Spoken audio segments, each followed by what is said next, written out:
બીજા દિવસે બી સુરતની સુરત બગડેલી જોવા મળી રહી છે। અમે પહોંચ્યા છીએ સુરતના છેવાડે આવેલું સનિયા અહેમદ કે સુરત ગ્રામ્યમાં મોડી રાત્રે પડેલા વરસાદ બાદ જે પ્રકારે સનિયા અહેમદમાં વચ્ચેથી પસાર થતી ખાડી ઓવરફ્લો થઈ છે અને આ ખાડી ઓવરફ્લો થતાની સાથે ગામમાં પાણી ફરી વહી રહ્યા છે। કહી શકાય કે અંદર મહાદેવનું મંદિર છે તે પણ પાણીમાં ગરકાવ છે। મંદિરે પહોંચવા માટે બોટની વ્યવસ્થા કરવામાં આવી છે, ફાયર વિભાગની ટીમો તૈનાત કરવામાં આવી છે। દ્રશ્ય જોઈ શકાય છે કે ગામનો એન્ટ્રન્સ ગેટ છે, અહીંથી 500 મીટર આગળ ગયા બાદ જ મંદિર આવે છે, એટલે કે ગામમાં જવું મુશ્કેલ છે। ગામની ચારો તરફ પાણી છે અને આ પાણી ઉતરતા હજુ પણ 2 દિવસ લાગશે। જો સુરત ગ્રામ્યમાં ફરી એક વખત વરસાદે તેનું જોર પકડ્યું તો ચોક્કસ આ પાણી ઉતરતા 3 દિવસનો સમય લાગે છે। ગયા વર્ષની વાત કરવામાં આવે તો 2024ના વર્ષમાં અહીંયા 3 થી 4 વખત આ ગામ પાણીમાં ગરકાવ થયું હતું, ત્યારે તો સિઝનના પહેલા જ વરસાદના બીજા દિવસના આ દ્રશ્યો સામે આવી રહ્યા છે। ફરી એક વખત અંદરના દ્રશ્યો બતાવવાનો પ્રયાસ કરીશ કે અંદર ગામ છે ને ગામમાં અત્યારે 5 થી લઈ 8 ફૂટ 9 ફૂટ સુધી પાણી છે। જે વસાહતો છે તેને ખાલી કરવામાં આવી છે, તમામ લોકોનું સ્થળાંતર કરવામાં આવ્યું છે અને બીજી બાજુ લોકો અહીંયા ના જાય તેના માટે ફાયર વિભાગની ટીમો તૈનાત કરવામાં આવી છે। ગામનો મુખ્ય ગેટ છે એ ગેટ દેખાતો છે, ફાયરની ગાડીઓ તૈનાત કરવામાં આવી છે અને બોટ દ્વારા લોકોને જીવન જરૂરિયાતની વસ્તુ પહોંચાડવામાં આવે છે। એટલે કે ચોક્કસપણે આ સનિયા અહેમદ ગામ છે કે દર વર્ષે પાણીમાં ગરકાવ થાય છે। સિઝનમાં ગયા વખતે 4 વખત થયું હતું, આ વખતે સિઝનના પહેલા જ વરસાદમાં પાણી ગામમાં ફરી વહ્યા છે। આ વરસાદના પાણી નહીં પણ સુરત ગ્રામ્યમાં પડેલો વરસાદ અને એ વરસાદનું પાણી જે ખાડીમાં આવે છે અને ખાડી ઓવરફ્લો થવાને લઈને આ પાણી સનિયા અહેમદમાં ફરી વહ્યા છે। બિલકુલ છેલ્લા 4 વર્ષથી આ વિસ્તારના લોકો આ જ પરિસ્થિતિમાં રહેવા મજબૂર બન્યા છે। તંત્રો મોટી મોટી વાતો ચોક્કસ દર વર્ષે પાણી ઉતર્યા બાદ કરે છે, પણ બીજું વર્ષ આવે એટલે સ્થિતિ તેમની તેમ છે। હું સૌથી મહત્ત્વની વાત કરું કે છેલ્લા 4 વર્ષથી આ ગામમાં હું પોતે આવું છું, આ પરિસ્થિતિ જોઉં છું ને સિઝનમાં એક નહીં પણ 3 થી 4 વખત આવું છું। આ તો સિઝનનો પહેલો જ વરસાદમાં પરિસ્થિતિ છે, એટલે ચોક્કસ ખાડીઓનું જે કામ છે તેને લઈને છેલ્લા 4 વર્ષથી વાત કરવામાં આવે છે।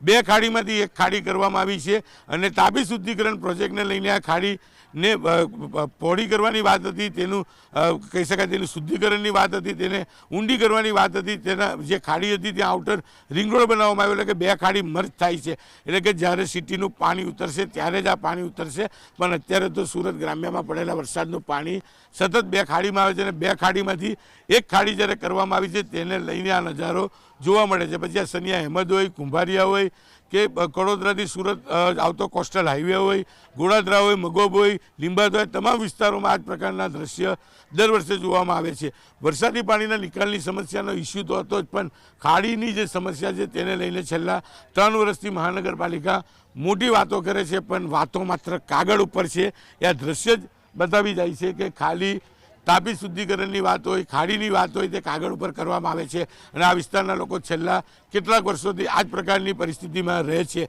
તેમને રહેવા મજબૂર બનવું પડ્યું છે, કારણ કે તંત્રના બેરા કારણે વાત પહોંચતી નથી। ખાડીને લઈને આ વિસ્તારના લોકોએ આંદોલનો કર્યા છે, પણ આંદોલનો થયા બાદ માત્ર આશ્વાસન જ અપાય છે। આ ઇસ્યુ તો છેલ્લા 6-7 વર્ષથી એના લોકો હેરાનગતિ ભોગવી રહ્યા છે, કારણ કે તમે જોઈ શકો છો કે લોકોને જીવન જરૂરિયાતની વસ્તુઓ કામ માટે કેટલા પાણીમાં જવું પડે છે, એટલે જેમ જેમ અંદર જાઓ તેમ પાણી વધારે છે। ગામના ઘણા બધા લોકો જ આપણે પહેલાં એમની સાથે વાત કરવાનો પ્રયાસ કરીશું। શું કેવું છે? કાકા છે, આપણે કાકા સાથે વાત કરીએ। શું કેવું છે કાકા? શું નામ આપનું? રમેશભાઈ, કેટલા વર્ષથી આ પાણી આવે છે ને હેરાન થાવ છો? બહુ દર વર્ષે, કોઈ વર્ષે બાકી નથી રહ્યું। પાણી આવી જ જાય વરસાદ પડે એટલે। વર્ષમાં કેટલી વાર આવે? વર્ષમાં 2-3 વાર આવી જતું રહે ને આ સીમાડાનું ખાડીનું પાણી હોય આમાં લાખેલું। આપણી અમારી સણિયા અહેમદ ગામની ખાડીમાં પાણી લાખ્યું, પેલી સીમાડાવાળી ખાડીનું પાણી આટલે લાખ્યું છે સણિયા અહેમદવાળી ખાડીમાં। તો પછી વર્ષથી આવી રીતે હેરાન થાવ છો? અને વર્ષોથી આ દર વર્ષે આ જ રામાયણ છે અમારી, દર વર્ષે આ જ રામાયણ હોય। પોયરા ટોયરા સ્કૂલે જવા મૂકવાના કેવી રીતે જાય? દ્રશ્ય જ કહી જાય છે કે તંત્ર માત્ર કામગીરી વિકાસની વાતો કરે છે, પણ એ કાગળ ઉપર છે। વિકાસ કયો છે તે તમારી આંખે જોઈ શકાય છે કે અહીંના વિસ્તારના લોકો સામાન્ય વરસાદ પડે સુરત ગ્રામ્યમાં એટલે આ પ્રકારનો વિકાસ સુરતમાં જોવા મળે છે। ચોક્કસ ગઈકાલે જે વરસાદ પડ્યો હતો કહી શકાય કે 12 કલાકમાં 10 ઇંચ કરતાં વધુ વરસાદ થતાં સુરતનો કોઈ વિસ્તાર બાકી નહોતો કે જે પાણીમાં ગરકાવ નહોતો થયો। મોડી રાત્રે જિલ્લામાં પડેલો વરસાદ ખાડીઓ ઓવરફ્લો થઈ, જેને લઈને છેવાડાના વિસ્તારો ગરકાવ થયા। એટલે સુરતનો ચોક્કસ વિકાસ થાય છે। દેશમાં સૌથી મોટું નામ સુરતનું છે। સુરતને રોલ મોડલ તરીકે બતાવવામાં આવે છે, ભાઈ રોલ મોડલ કેવું છે તે અહીંયા સ્પષ્ટપણે દેખાઈ રહ્યું છે। કયા તંત્રના અધિકારી જવાબ આપવા તૈયાર છે? કારણ કે અહીંયા તો તેરી બી ચૂપ મેરી બી ચૂપ, અને અહીંયા જાય તો ખોખો રમવામાં આવે, ઊભી કોઈ બેઠી કોઈ ખબર નથી. પણ જે રીતે એક અધિકારી બીજા અધિકારી પાસે મોકલે છે, પ્રી મોન્સૂનની સ્ટોરી કરવા અમે પહોંચ્યા હતા, જવાબ પૂછ્યો કે શું કામગીરી કરવામાં આવી, તેનો કોઈ જવાબ નહોતો. અમે કામગીરી કરી રહ્યા છીએ, પણ કઈ કામગીરી હું એકવાર દ્રશ્ય ફરી બતાવીશ. આ કામગીરી પ્રી મોન્સૂનને લઈને ડ્રેનેજો સાફ કરવામાં આવી, ખાડીઓ સાફ કરવામાં આવી. તો ગઈકાલે સુરત શહેરનું પાણી અને આજે આ ખાડી ઓવરફ્લોનું પાણી, તો આ કયા પ્રકારની પ્રી મોન્સૂનની કામગીરી તંત્રએ કરી છે એ અહીંયા જ દેખાય છે. ચોક્કસ 4 કરોડ કરતાં વધુનો ખર્ચો પ્રી મોન્સૂન પર વાપરવામાં આવ્યો, પણ આ 4 કરોડ કાં સરકારી તિજોરીમાંથી સાફ કરવામાં આવ્યા છે, નહીં કે પ્રી મોન્સૂનની સાફ સફાઈમાં વાપરવામાં આવ્યા હોય.